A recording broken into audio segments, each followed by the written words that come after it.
घने जंगल के बीच एक विशाल बरगद का पेड़ था।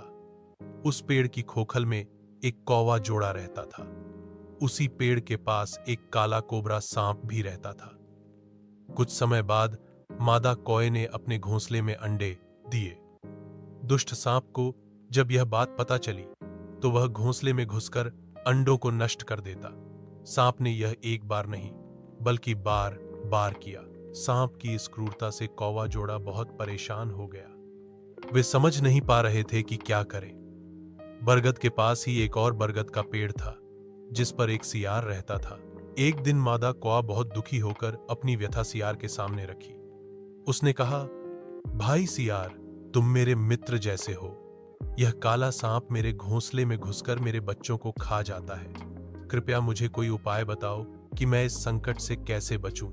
अब यहां रहना हमारे लिए मुश्किल हो गया है। सियार ने कौए को सांत्वना देते हुए कहा, भाई, धैर्य मत खो। चाहे कितनी भी बड़ी विपत्ति आ जाए, उसका सामना बुद्धिमानी से करना चाहिए। हम उस विषैले सांप को चतुराई से मार सकते हैं। चाहे कोई जीव कितना भी बलवान क्यों न हो, बुद्धि से उसे हराया जा सकता है। सियार की बात सुनकर कौआ आश्वस्त हो गया और उपाय बताने को कहा। सियार ने कहा, तुम्हें पहले एक नगर जाना होगा। वहां किसी धनवान व्यक्ति के घर जाना। जब वह व्यक्ति असावधान हो तब उसके गहनों में से कोई कीमती हार उठाकर उड़ जाना। निश्चित ही उसके सेवक तुम्हारे पीछे दौड़ेंगे। तब तुम धीरे धीरे उड़ते हुए उस हार को उस पेड़ की जड़ में गिरा देना जहां सांप रहता है। जब सेवक हार को निकालने आएंगे और सांप को देखेंगे तो उसे मार डालेंगे। सियार की सलाह सुनकर कौवा जोड़ा योजना के अनुसार निकल पड़ा।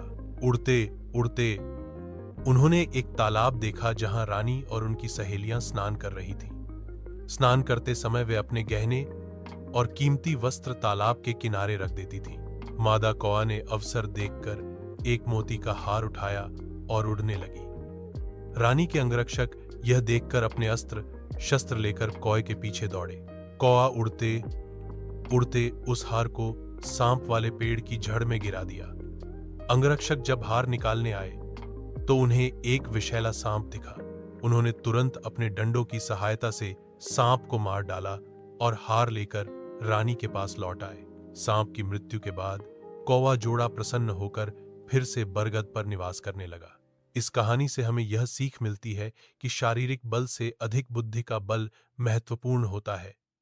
एक बुद्धिमान व्यक्ति के लिए कोई भी कार्य असंभव नहीं होता।